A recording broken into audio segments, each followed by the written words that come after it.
So right now we're listening to the theme song from the short-lived ABC TV series, The Outcasts. Now, if you're of a certain age, this should definitely bring back some really strong memories. My name is Mike D. And I'm Charles Woods. And you're listening to another episode of the Reelblack podcast series. This is the first in a series of shows called Movies You Should Know. And this episode is devoted to the series The Outcasts. Well, The Outcasts was a short-lived television series, a unique television series. It was a Western featuring a black actor in a co-starring role. And that actor was Otis Young. Otis Young. And the co-star was? Don Murray. In fact, Don Murray was, he was the star. Otis Young, he's playing a former slave who's roaming the West, and he partners up with Don Murray's character, and they become bounty hunters.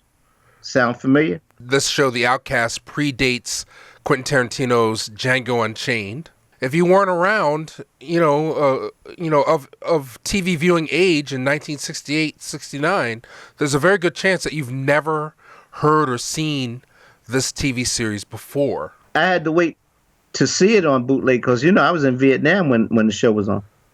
Anyone who's been able to see them in any kind of form, one thing that is almost unanimous, people have said this show had fantastic writing. The relationship between Don Murray and Otis Young's character, it was a dynamic, hostile relationship. And we're talking about the West around 1870, the post-Civil War era, and we're talking about two men who couldn't stand each other, And in many ways, I call it, if people remember Sidney Poitier's and Tony Curtis's The Defiant Ones in '58, this show, The Outcast, was pretty much the Defiant Ones go west. And we've got a very special treat for our listening audience. Don Murray, the star of the show, is alive and well and living in California at 86 years old. He is the subject of a new documentary that's coming out later this year called Unsung Hero. And we had the opportunity just to chat with him about his life and career. And so this is the first half of our interview with Don Murray, where he's talking about The Outcasts. And then later on in the series of podcasts, we will reveal the other half of the interview where he talks about his role opposite Dick Gregory in the movie Sweet Love Bitter and other movies throughout his career.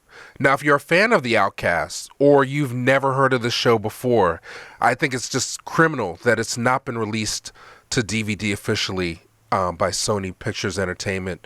We are starting a petition on change.org to try and encourage Sony Entertainment to release all the episodes, all 26 episodes of The Outcast. This show needs to be put on DVD, a box collection, and get Don Murray's discussion on it, and have that be a part of history. It needs to happen.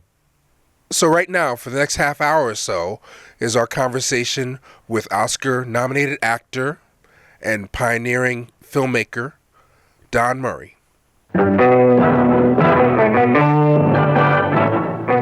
It's a pleasure to have you on our show, Mr. Don Murray. Well, I enjoyed talking to you. It's marvelous to bring back to memory some of those films that were very important in my life, and I thought were, as I said at the time, some of my films like The Outcasts, dealing with racial subjects, and films like The Hoodlum Priest, which was about capital punishment and about the general treatment of prisoners coming out of prison. And I used to call those kind of films weapons of mass instruction. Yes. Okay. I love that. I love that. Good. Love that. Yeah, I mean, I guess we can jump right into it and then go back in terms of in terms of how you got into show business, but yeah, I mean, there definitely is a thread within your work, and I think I read in one of the descriptions of the documentary that you know, you have a body of work where you're cast opposite of a lot of African Americans, or you have socially conscious content that is a thread throughout all of your acting performances. I mean, That's very deliberate. That's not something that happened by accident. As a matter of fact, the Outcasts in particular, in 1968, ABC offered me a choice of a television series without a pilot. They guaranteed whichever one I chose. They offered me 3, and they said, whichever one I chose, we'll put on the air a guaranteed full year, 24 episodes without a pilot. And the obvious choice was the real starring role. That was the lone starring role in something called The Professionals, which was based on a movie that Burt Lancaster played the lead in, and I would be playing the Burt Lancaster part. And another one was a story of the United States being conquered by the communists and an underground against the communists, a rebellion. And the other was the story of a black and a white cowboy bounty hunters, the black man being a former slave and the white man being former slave owner. And besides the good writing on the script that I was shown, I thought, well, you know, here's a chance for black youngsters to have what I had as a boy. I had Kane Menard and Tom Mix and all these cowboy heroes. And little black boys didn't have that. They would play subordinate roles, but not a starring role like the Outcasts was, not a role equal to the white man. And so that's why I chose that one, because I was thinking of myself, a little boy, and wanting black little boys to have that same kind of experience. And I'm so glad I did that, because the quality of the writing was so good. And the black actor, Otis Young, who I helped to select, by the way. I looked at all the screen tests that they give of the black actors, including some very famous ones. And this actor, who was unheard of, named Otis Young, who came from New York, I thought he was the best. And so I said, that's the guy I'd go for. And they agreed with me and hired Otis. And it just became a wonderful experience for me, because he was such a fabulous actor and a very interesting, wonderful guy. And we became very close friends, and our family became close. And as a matter of fact, years later, he quit acting and he became a preacher. And he graduated from Emmy Farson College down in L.A., and he gave the valedictorian's speech, which was like a sermon, so eloquent, so beautifully done, and I was there for that. And we stayed friends until he died. That was, I think, probably the most important friendship that I developed among the actors in my entire career. First of all, your sensitivity along those lines, Mr. Murray, bless you for that, because I was born in 48 and I grew up loving the Westerns, and there was no black cowboys. I remember, and I speak about Sammy Davis Jr. when he appeared on The Rifleman, and they had an outpouring of letters from white viewers who complained and said, where do you get the idea of a black man in the West? Oh, gosh. Wow. Yes. Wow. That's the thing that we're facing, and that's why, that's one of the reasons that the main reason why I chose that one. And the thing I want to ask you is, you selected Otis Young. He was just trying out because he was a stage manager, and the two He was of a you. stage actor, actually. Okay, but what was unique is you're an only child, and he was one of 14 children. Actually, it's written that I'm an only child, but that's not true. I have an older brother, Bill, who was a brilliant scientist. As a matter of fact, he was one of the 12 civilian advisors to NATO in Paris. And then my sister, Ethelyn, was a teacher, and she was my dance partner in the early days when I did musical comedy. My first job on television was a dancer. And she and I learned to dance together. And I'm going to tell you, you the man. You the man. That show. I just want to ask you, because you have a sort of a rebellious background, it seems, and Otis Young, he must have been hell to work with, and I know he was. And who was it? The producer, I know he had a headache with the two of you guys. Otis got to fighting too many battles when there was no war. How do you mean? Well, I mean that the essence of what was happening with that show was very, very positive, strong images of this black cowboy. And I think it was very true to the concept to begin with. And he certainly artistically he was given equal consideration, because that was no star vehicle for the white guy. It was a totally shared thing. He was really battling with management most of the time, and I was very indulgent about it, because he would do things most of the time in an amusing way, but when you really think about it, was kind of insulting to the management. So I was probably too indulgent. I probably should have reminded him, that we want to have a hit here, and we shouldn't go around and antagonizing people who make the decisions of whether to keep this on the air or not. The only time he and I had any conflict was one day when he was having an argument about something with the management, and he didn't show up to work. So I had to do all these scenes. They in order to just save time, they shot all my close-ups, and I had to do them instead of with him as an actor. I had to do them with a script clerk just holding the script, and that made me very angry, because I always, all my life, and from the beginning until now, I took my performance not only from the script and from the director, but just as much so from the eyes of the other actor. I would talk and I would listen to the other actor, and that's what gave me reality, because I never prepared anything off stage. I didn't ever say, well, I'm going to act the scene this way, or I'm going to take this kind of an attitude. I didn't do that at all. I just walked into a scene with a blank emotions, and whatever I was given, that's what I would react to.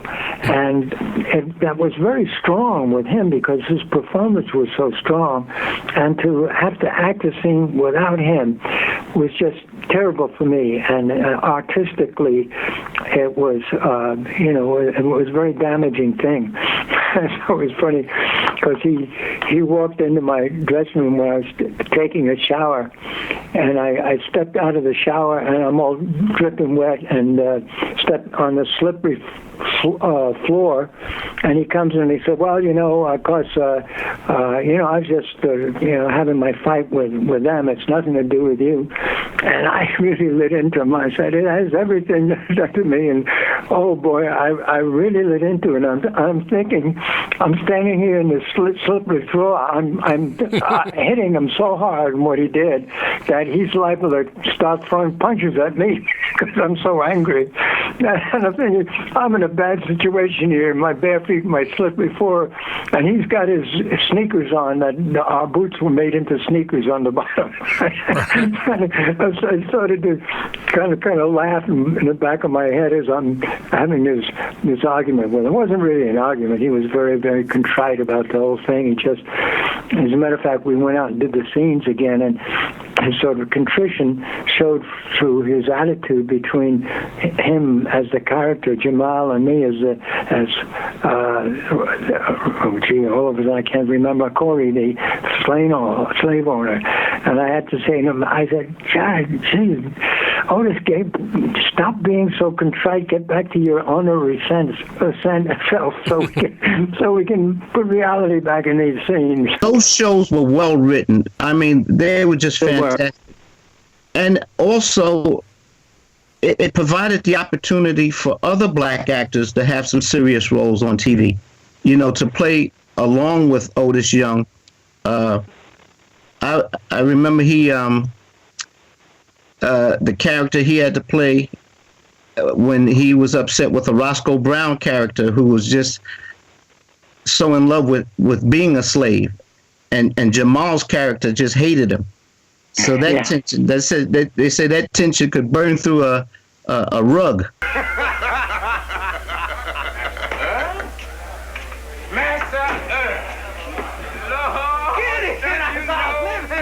I can't believe it. Well, I heard you was killed in the war. That's what they told me. Oh, I came back. They said you were gone away, everybody said. I went back after the peace. Willa Hill tried to see your brother. I reckon he was too busy to mess around old Gideon. But Gideon didn't sigh over that. No, sir. You was my friend, not your brother. Well, you're a sight for tired eyes, you are. That's the way you dress. What you doing with that gun and all? Jamal, David, this is Gideon. Kind of thought it was. Yes, I sure am. Come on, sit down. Let's have a talk. Oh, no, I can't do that. Roscoe was one of the guys that auditioned for the part, for Otis's part. Okay, I didn't know that. What can you tell us about Leon Tokatian, the creator of the show? The writer? Yeah. Yeah. Oh, well, he was a guy that was, he stuck to his principles. And actually, the main producer, Hugh Benson, did too. I think that it was because of the two of them that it stuck to the real nature of the show. They wouldn't make it like I Spy. They wouldn't make it a buddy thing, because that was not realistic to the time, and also is not what they're trying to say. They were trying to say that that people deserve respect for each other, even when they're not buddy pals. He was. I really admired him. I don't know what happened with him the rest of his career, but certainly I felt privileged to work on something that he had written. I just want to ask, because, you know, you have this history. Where were those, where were they shot? Where did you guys shoot the location? What was the location for those shows? Well, the studio work was done down at ABC and out on the little ranch that is not in Hollywood. It's outside of Hollywood, and then of course we were out in the desert with a lot of real locations like that, just like a big theatrical Western would do. We spent a lot of time in the desert, and in also ghost towns and so on. I did a lot of location shooting. And I know Otis spoke about he had to learn how to ride a horse. Yeah. And where'd you get your training at riding horses? Well, when I did Bus Stop, they thought they were hiring a cowboy, and I had never been on a horse, and I didn't have any time to learn for that. But when I was cast in From Hell to Texas, I had over a month to train, and I trained every day. I had a great teacher named Bob Adler, and he taught me not only to ride a horse, but to completely take care of a horse, to do everything but shoe him, to clean his hooves, to clean him his mouth, and to saddle, bridle him, to ride bareback, and he really made a horseman out of me. And I was very proud. As a matter of fact, my wife is an expert horsewoman, and I got a kick out of one of the fellows that she always rode with that thought that I was, like he said, sort of born on a horse because he thought I rode them so well, although I couldn't ride as well as my wife. When Bill Cosby did his show, he had to fight for black stuntmen. Otis had a black stuntman? Yeah, we Otis and I had that same fight. That we wanted black stuntmen, and we had black stuntmen, but also very often the guy that staged all the stunts, very often he would bring in a white stuntman and have them made up to look like they're black. Oh boy! Which annoyed us, and was one of the things that became, for both of us, became a source of contention with the producers.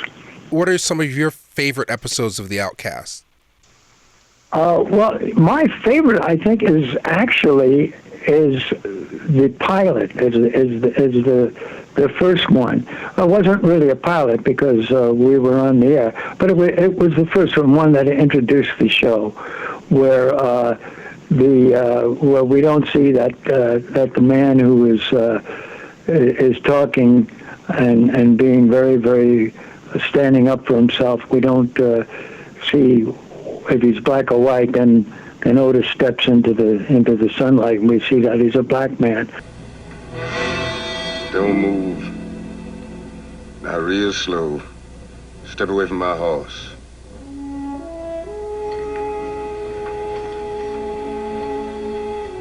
You always hire like this, friend? Virginia boy, ain't you? Got a good ear. It's been a while since I've been home. From the sound of your speech, I'd say we're pretty much kin. Turn around.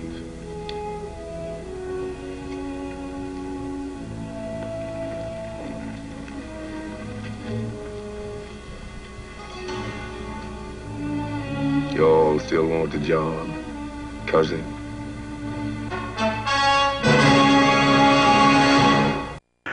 I love that one, and when we had the contest of the quick draw contest, and it was true throughout the show. Otis and I had competitions to constantly see who could outdraw and get the shot off the fastest between the two of us. $5 on White Virginia. You want some of it, boy? Hey, you, boy. Go get him, mister. My money's on you.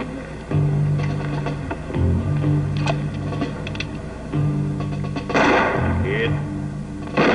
Hit. Hit. That's another hit. We're calling a couple of minutes recess here. We had foot races. We had races on horseback, and that was part of the fun of the thing that we had together, like a couple of kids, playing games. Two thoughts, Mr. Murray. One is, I was telling Mike, when you look at the Outcasts, you could almost say it was the Defiant ones out west. Yeah, that is very true. Absolutely true. Yeah, that's what it was like. Yes, and the other thing in the pilot, the two of you get into a fight, and I said I want to see who's going to win this fight, and I bet you neither one wins the fight. And if you remember in the pilot, some guys come along to help you out, and you say, I didn't ask for your help. And it breaks the fight up where the two of you are not fighting each other. you start fighting the other guys. Yeah, I love that. That was terrific. What was the immediate response to the show when it first came on? How are the ratings? How was the fan reaction? Well, first of all, the reviews were mostly positive, and when they were positive, I mean, they raved about it. They said, "This is so unusual. Or this is not I Spy. This is just something so original and so courageous." And then some of them took umbrage to it right away and said, "This time with all the violence, happening on the streets, this is a bad time for a show like this." But it was mostly on the positive side, but nothing was bland about it. It was either very positive, or the few ones that were negative were very negative. The fan reaction, it did quite well, but it was an expensive show because we were on location constantly, and we had so much action in it, and so many other characters, and so many stunts and so on, that it was an expensive show to do. And I think that most of the time we came in second in our ratings, but after a year, they decided that was too expensive a show to keep going and only achieve second place. We could never get beyond that wonderful family show with Brian Keith. Family Affair? That's it. Looking at it from a historical perspective, it's certainly ahead of its time. I guess you'd have to wait until Django Unchained to see a pair of black and white bounty hunters again on screen. And again, I was going back, like the conspiracy theory was that after King's assassination, it was too heavy a show to have on television like that. Yeah, I think that's true. I think I sort of that aspect of it sort of faded from my consciousness, but you bring it back, and I think that's absolutely true. Especially the atmosphere of violence that was going on, like assassinations of political figures and so on. It was something that was not escapist entertainment, that's for sure. I think what happened with the show, the zeitgeist wasn't right for the show because we had the riots, we had the Kerner Commission, and then there was an attempt to tone down the violence on TV. And you're absolutely right. Yes. And I think a lot of people didn't like the black-white hostility. I never heard of one black person who stopped me to talk to me on the street. Not one black person objected to that, to the continuing fact that these guys never became buddy-buddy. None of them ever objected. They grasped the show. They grasped the reality of it. And they appreciated the fact that what he gained was not personal affection, but he regained was personal respect. And that's what they really admired about the show. Woods, you can correct me if I'm wrong. I mean, in terms of television, were there shows that were showing the sort of showing blacks and white on equal footing, and then also making statements about how the Indians were robbed of their land? I read, and Mr. Murray, he's quoted as saying the one thing he demanded that Hugh Benson keep his promise on is that this be realistic and the two of these men be shown on the same level. Oh yeah. Yeah, absolutely. That's something that was always something that was prominent in our minds, and I think too that Jackie Cooper, who was the head of not on ABC but Screen Gems, who was the ones that produced it for ABC, he was very much in our corner on that too. So that we weren't made to compromise on that. So yeah, Jackie Cooper, you're talking about the star of The People's Choice. Yeah, he was the head of Screen Gems when we produced it. Yeah. Yeah, he was very progressive. Oh, he was, yes, very much so. As a matter of fact, you know that when they didn't have a star on Hollywood Boulevard, and the stars that they got on Hollywood Boulevard and other places there in Hollywood, when they didn't have one for Robeson, that Jackie Cooper said, "I'll give up mine for him, because he deserves it." Yes. And Paul Robeson. So he would. Jackie Cooper was a great man. Right. Now I understand after the Outcasts went off the air, you and Otis Young worked together again. Yeah, we worked together on a movie that I produced called "Call Me by My Rightful Name," which was the off-Broadway show that starred Robert Duvall. That is a terrific show. As a matter of fact, they show that pieces of it in the documentary of my work, and that's one where the black guy Otis, he really expresses in a conflict with the white guy. He really expresses the wisdom of what is really happening and what is important about race relations. He's he does it very eloquently.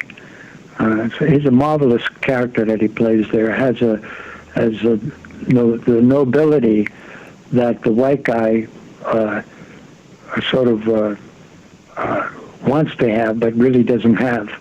He doesn't have the ability that the black guy does. Well, Call Me by My Rightful Name. Now this movie's not even listed in your IMDb credits. Yeah, I know.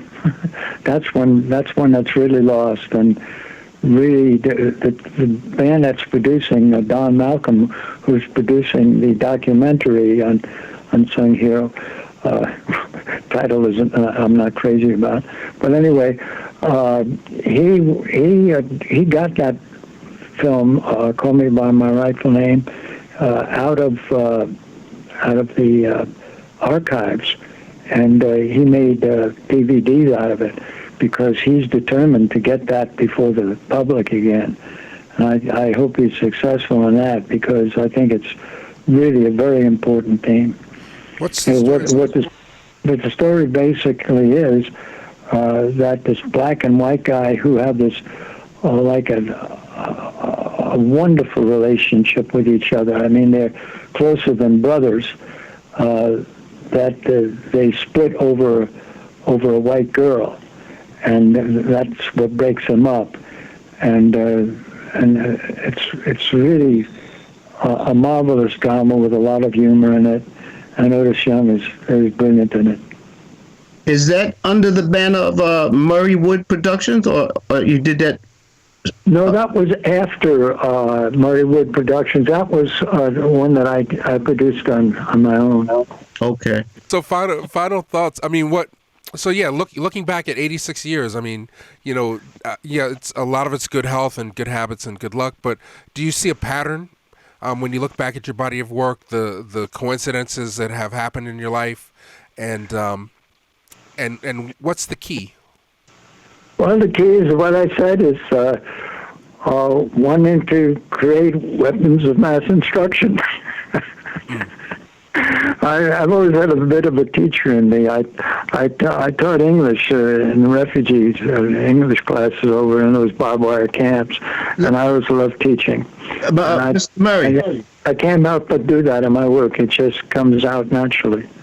Mr. Murray, you used the word arts and weapons of mass instruction, and when I think of you, you're someone who used your arts to help promote your social consciousness.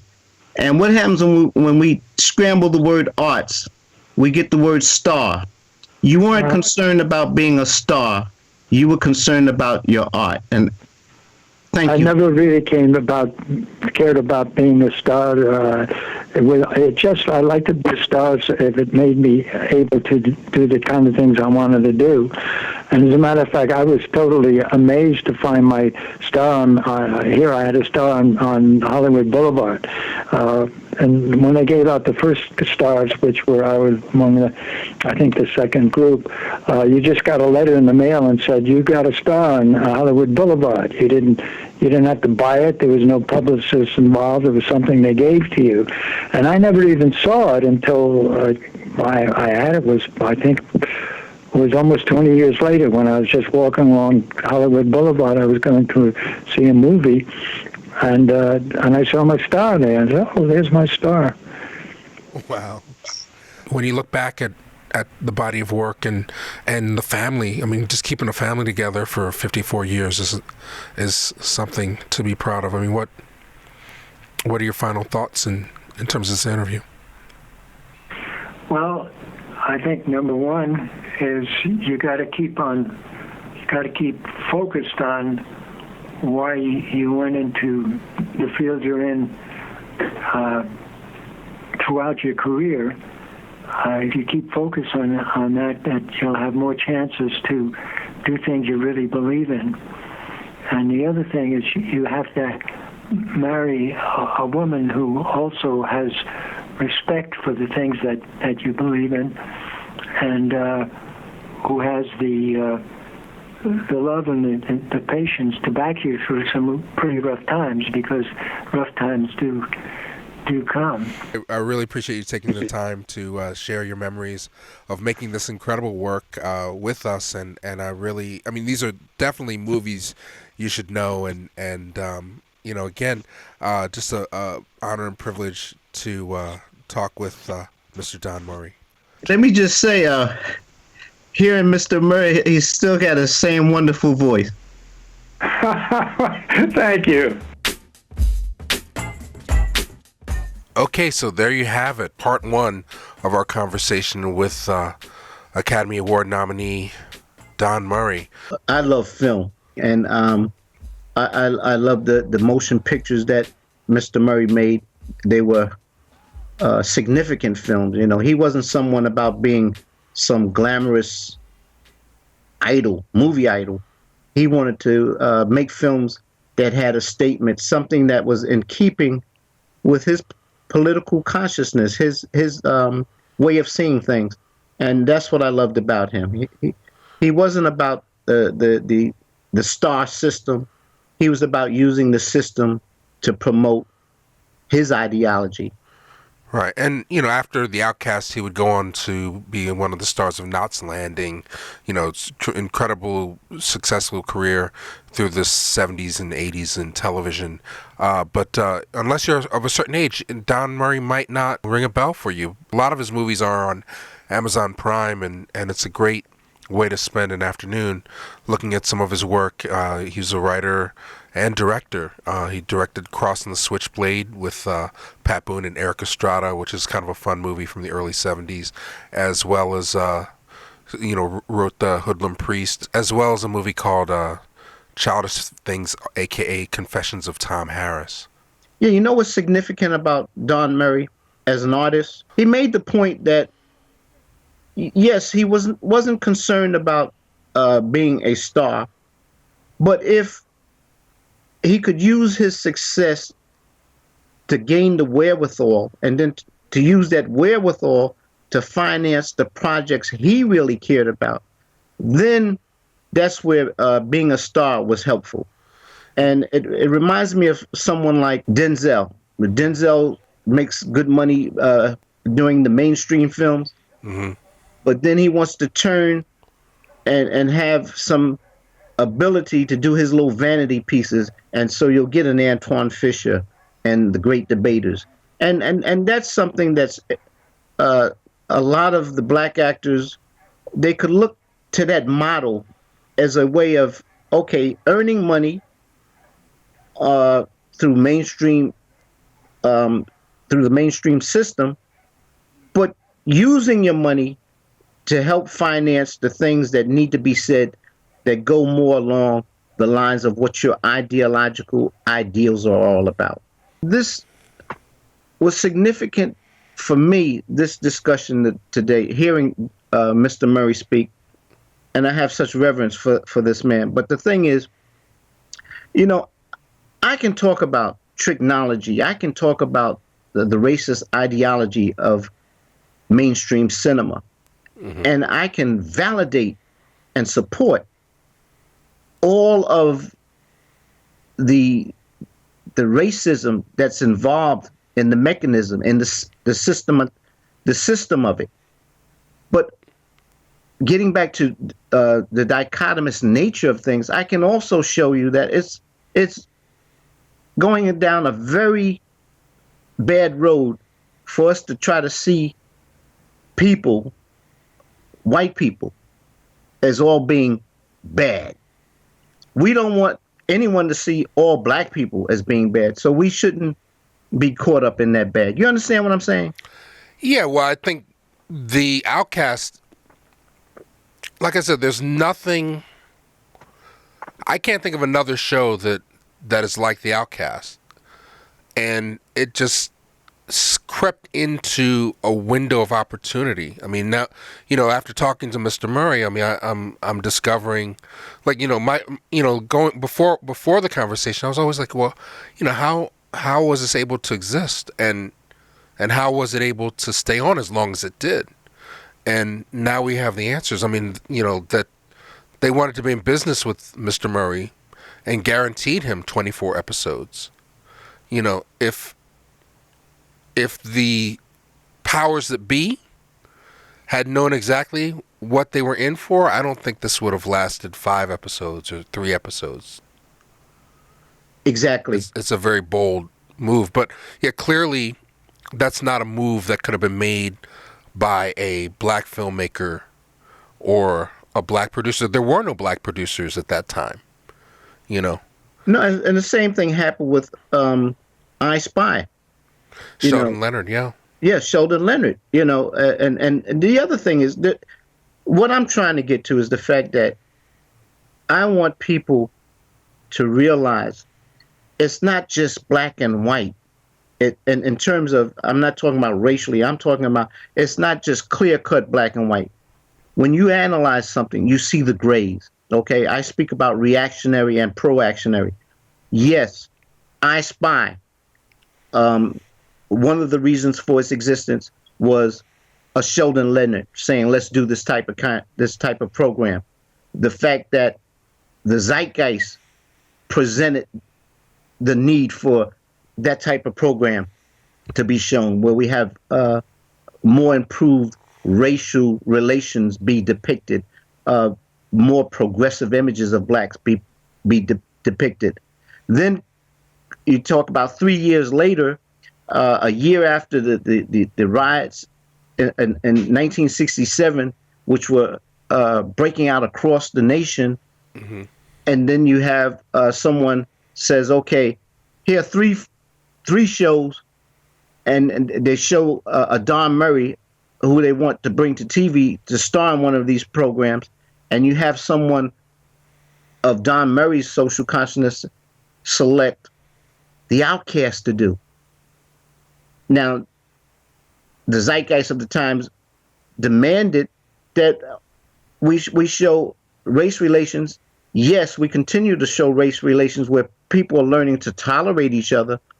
But what he wanted to do with the Outcast, as opposed to what was presented in 1965's I Spy, was something he felt was a little more realistic and not the more politically correct imagery we got in I Spy. You get what I'm saying? Yeah, and he knew, or Hugh Benson knew, that he wasn't going to get canceled immediately.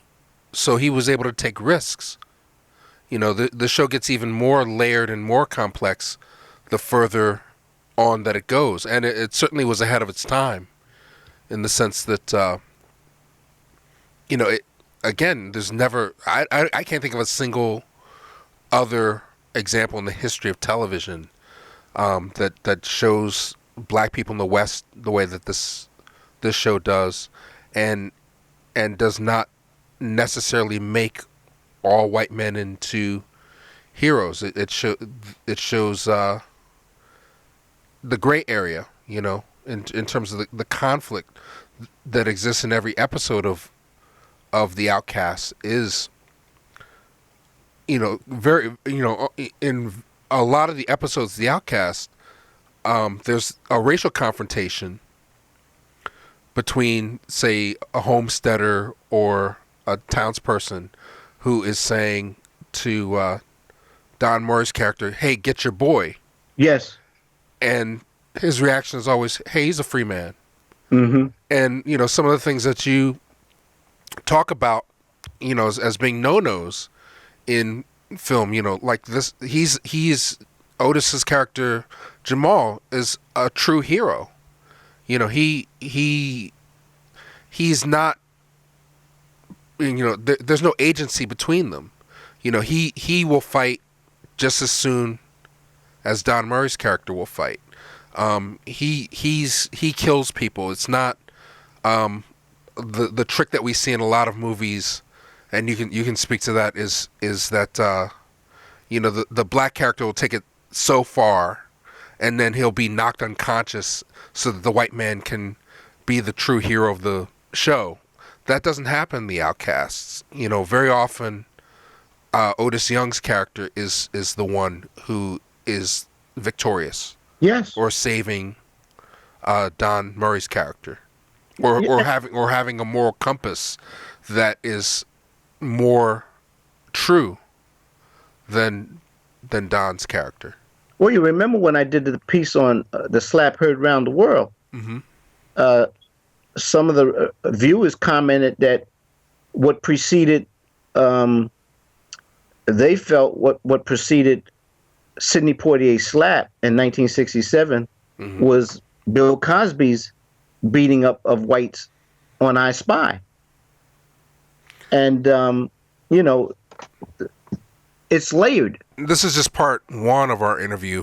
We're going to hold off on sharing part two until we do some additional interviews, because one of the movies that he talks about is the movie he co-starred with Dick Gregory. Dick Gregory's only starring role was in a movie called Sweet Love Bitter with Don Murray and Robert Hooks, and we'll be talking about that in a future episode. But remember, you have the power. Like if now you're intrigued and you want to see the Outcast and you're not satisfied with the little clips and bits and pieces that exist on YouTube, or the quality that of the bootlegs that exist of the Outcast, we all have the power to bring this out onto DVD in a restored fashion. Sony Pictures Entertainment controls the rights to the entire series of The Outcasts, and we've started a petition on change.org. The link is in the description for this video. And what we need you to do now, if you want to see the Outcast restored and released on DVD, sign the petition on change.org.